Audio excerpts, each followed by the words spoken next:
বনি ইসরায়েলের জামানায় তিনজন লোক সফরে বেরিয়েছে। বানোয়াট ঘটনা না, এটা বুখারীর ঘটনা। সফরে বেরিয়েছে, মরুভূমির মাঝখানে প্রতিমধ্যে প্রচন্ড তুফান আর বৃষ্টি থেকে বাঁচার জন্য এর একটা পাহাড়ের গুহার ভেতরে ঢুকেছে। হঠাৎ থান্ডার, বজ্রপাত, বিজলি, মুষলধারে বৃষ্টির পানিতে পিচ্ছিল হয়ে উপর থেকে বিশাল প্রকাণ্ড একটা পাথরের খণ্ড এসে গুহার মুখের মধ্যে আটকে গিয়েছে।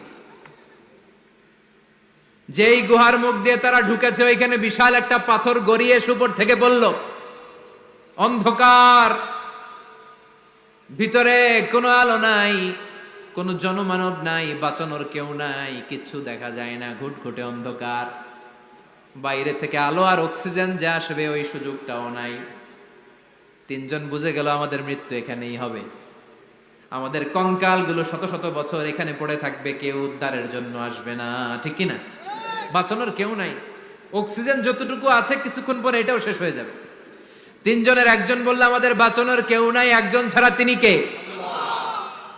আমাদের তিনজনের জীবনের এমন কোন নেক আমল আছে কিনা যেটা দিয়ে আল্লাহর কাছে দোয়া করা যায়? কার জীবনে কি নেক আমল আছে যেই নেক আমলটা দুনিয়ার কোনো মানুষকে দেখানোর জন্য করা হয় নাই, শুধু করা হয়েছে কার জন্য? এরকম কোন নেক আমল থাকলে দোয়া করা শুরু করো, এছাড়া আমাদের বাঁচার কোনো উপায় নাই।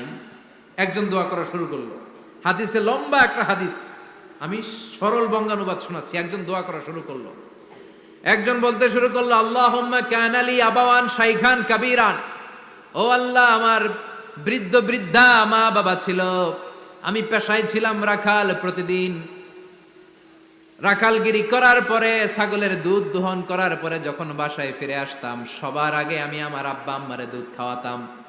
আব্বা আম্মাকে দুধ খাওয়ানোর পরে আমার সন্তানদের মুখে, আমার স্ত্রীদের মুখে আমি দুধ তুলে দিতাম। একদিন আমার আসতে দেরি হয়ে গেল, এসে দেখি আব্বা আম্মা ঘুমিয়ে গেছে।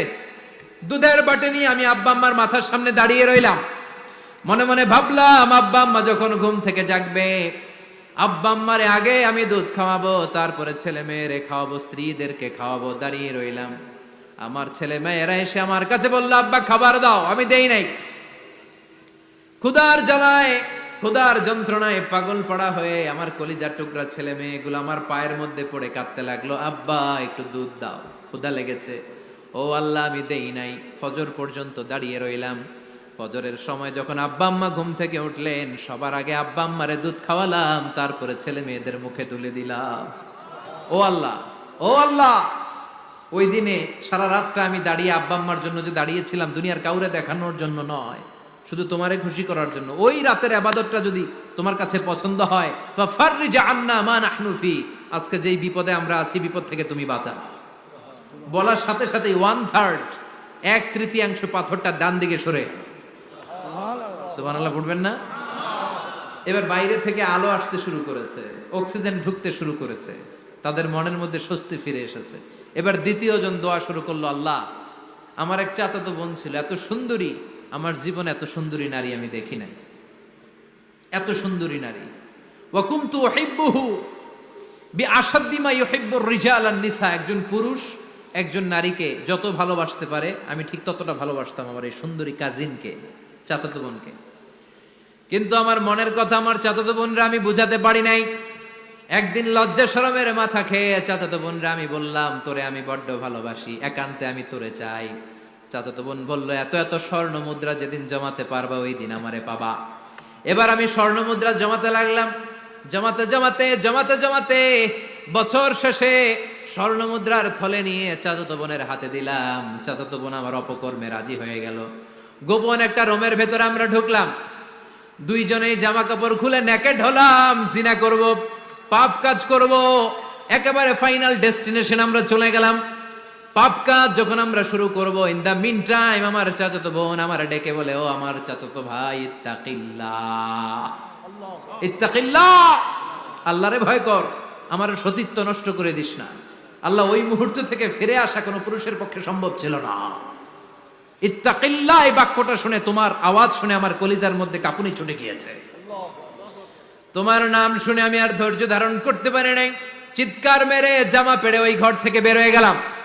ও আল্লাহ, শুধুমাত্র কেবলমাত্র একমাত্র তোমার ভয়ে ওই দিন আমি আমার চাচাতো বোনের সাথে পাপ কাজে লিপ্ত হই নাই।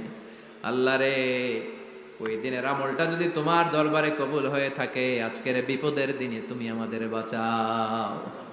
বলা মাত্রই এই দোয়া আল্লাহর কাছে এত কবুল হয়েছে, কারণ আল্লাহর ভয় এটা পৃথিবীর সবচেয়ে বড় ইবাদত। চিল্লায় বলেন ঠিক কিনা?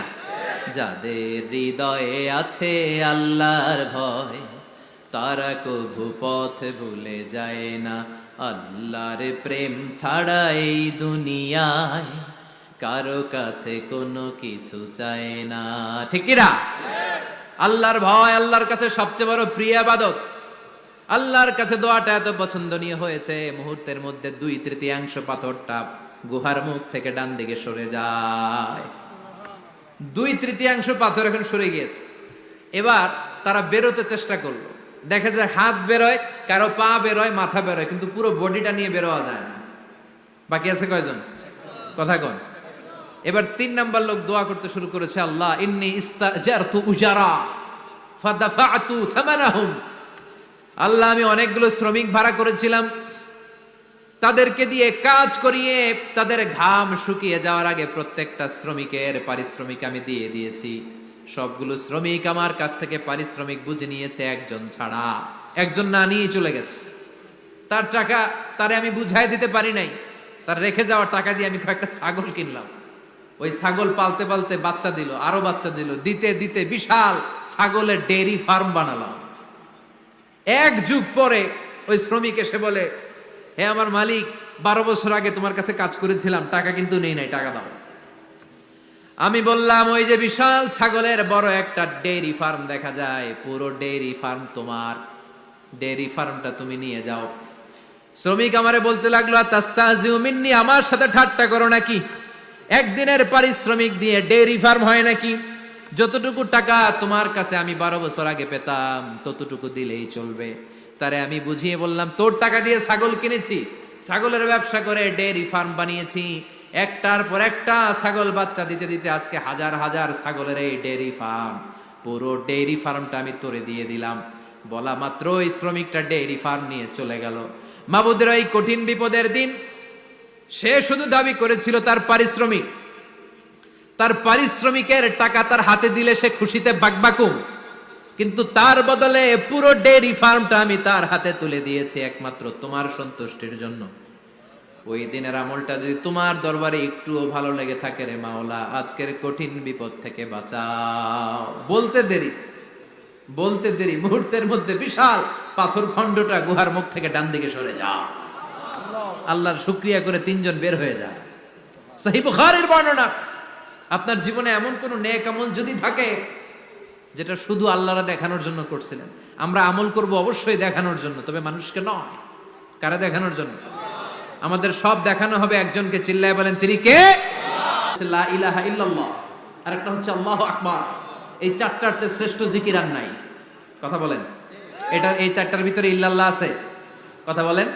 এজন্য জিকিরকে আমরা খণ্ডিত করব না। ঠিক যেমন যেমন সহিহ সুন্নাহ এসেছে তেমন তেমন জিকির করলে আপনার কলিজাটারে ঠান্ডা করে দিবে কে? ইল্লাল্লাহর ব্যাখ্যা থাকতে পারে। অনেকে ব্যাখ্যা করে যে এটার মধ্যে লা ইলাহা আছে, এটাকে গোপন রাখা হয়েছে, আমরা ইল্লাল্লাহ পড়ি না, ওটার দরকার নাই। বিশ্বনবী এবং সাহাবারা যেই পন্থায় জিকির করেছেন, যেই পন্থায় জিকির শিখিয়েছেন, ওইটার ভিতরে বরকত বেশি না কম? কথা বলেন, বেশি না কম? এজন্য বিশ্বনবী বললেন, আল্লাহর কাছে প্রিয় কথা 4টা। একটা হলো সুবহানাল্লাহ, দ্বিতীয়টা হলো আলহামদুলিল্লাহ, তৃতীয়টা হলো লা ইলাহা ইল্লাল্লাহ, চতুর্থটা হলো আল্লাহু আকবার। সুবহানাল্লাহ।